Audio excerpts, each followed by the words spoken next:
Majina naitwa Donji, jina langu la kuzaliwa naitwa Golden Luka Kidumba. Nimezaliwa Njombe, nimekulia Njombe, lakini nimeishi maisha magumu sana. Kifupi hata tunasema ile maisha ya hadi, yani maisha magumu. Lakini namshukuru Mwenyezi Mungu kidogo nikabarikiwa, nikaamua siku ya leo nije nitoke out na wadogo zangu wa mtaani kwa sababu ndo maisha ambayo mimi nimekulia. Kwa maisha ambayo yamenifanya mpaka saa hizi nimekuwa. Baada ya kuingia mtaani akili yangu ikakua, nikaamua sasa hapa nifanye vitu ambavyo vinaonekana na ambavyo vinaeleweka. Siku ya leo niliamua kuwa siku ya leo nitakuwa nishinde na wadogo zangu wa mtaani kwa sababu na mimi ndo nilikotokea. Nimekula nao. Yani kiufupi, yani siku ya leo naimaliza na wao. Yes, nikapata nafasi ya kwenda kuwanunulia nguo. Na wao wajisikie sababu vyakula vya huku, vyakula vya hoteli kama hii wanaoingia ni watu wachache sana, sio kila mtu ana uwezo wa kuingia. Kwa hiyo mimi nikaona si haba, nao ni wadogo zangu na mimi nimetokea huko huko. Nije nao, nile nao na wenyewe wajisikie. Hivyo vipo kwenye kichwa changu na Mwenyezi Mungu akinijalia ndani ya miaka miwili au mmoja hapo baadaye nikishafungua kampuni ya kutoa msaada, lazima nitengeneze shule kwa ajili yao. Unajua unavyotengeneza kampuni ya kutoa misaada lazima uwe na shule, vitu vya muhimu. Lakini pia hii sio mara yangu ya kwanza. Ni mara nyingi sana. Kila mwaka huwa nafanya hivi vitu, nawasaidia wazee, naenda kwenye hospitali, nawasaidia watu ambao kabisa nikutana na mtu ambaye najua kabisa huyu mtu hana uwezo, huwa namsaidia. Wito wangu kwa jamii, kwa wale watu ambao kidogo wana kipato, ambao kidogo wana uwezo wa kukigawa, kidogo wajaribu kuwakumbuka watoto wa mtaani, watoto yatima. Kuna watu wengi sana huko mtaani wanahitaji msaada. Tusio tunapenda kukumbatia mali, hazina faida. Sababu tukidondoka hapa bahati mbaya huwa tunazikwa na majeneza tu. Hamna kitu chochote ambacho tunaweza tukaondoka nacho.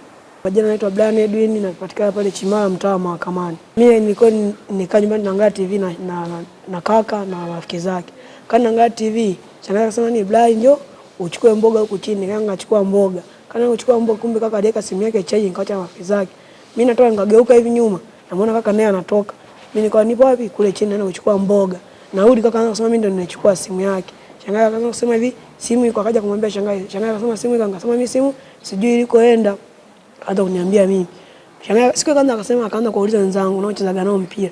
Akasema eti Blai kwani nimemwona na simu? Akasema hapana. Akasema mkimuona nao mjai kuniambia. Shangazi ndio ikafika usiku akaanza kunipiga na hivyo alivyonipiga nikaanza kukimbia, nikaruka ukuta nikakimbia.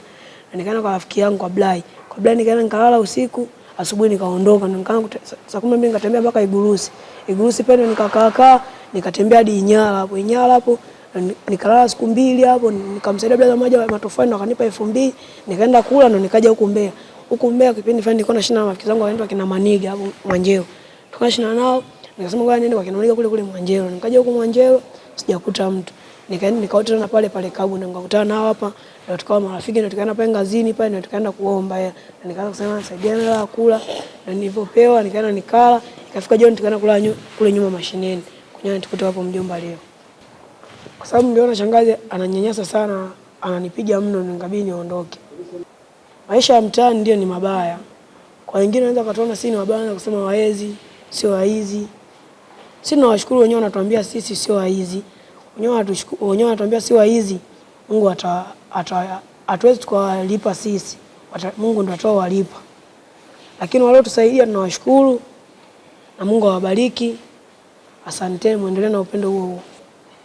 Kwa hiyo tunamshukuru kwa upendo wake, kama ataendelea kutusaidia hivi Mungu atambariki.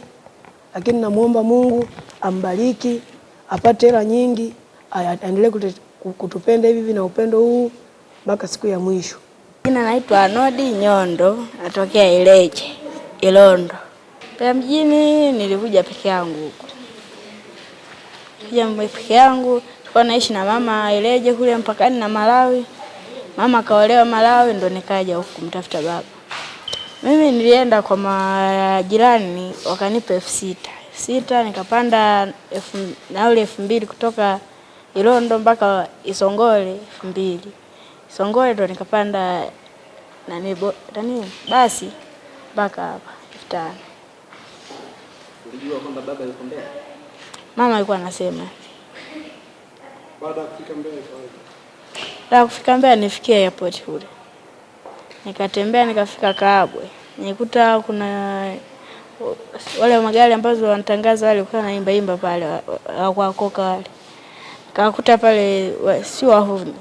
Walipiga basi ndo tukawa tumelala kule na Jasi njia kwenda airport kule. Ambako tulienda kule kuwachukua wenzetu.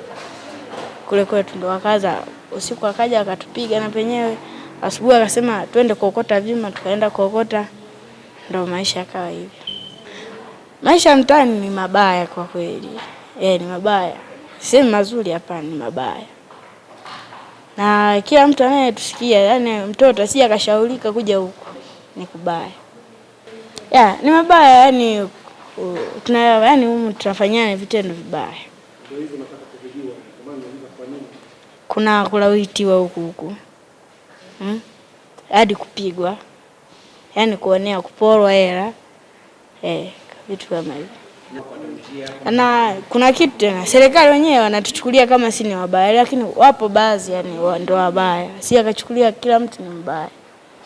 Ndio mjini. Mimi namuomba aendelee na moyo wake wa huruma hivi na Mungu aendelee kumbariki. Mimi hapa naitwa Gifty Sosi Mafriji. Gifty, unaishi wapi? Mimi naishi mtaani saizi. Kwa saizi. Mtaani. Nini ambacho kimepelekea unaishi mtaani? Baba ananipigaga.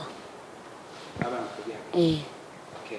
Unazungumziaje msaada ambao umepewa leo Bonchie? Nashukuru sana. Na namshukuru. Amemaliza.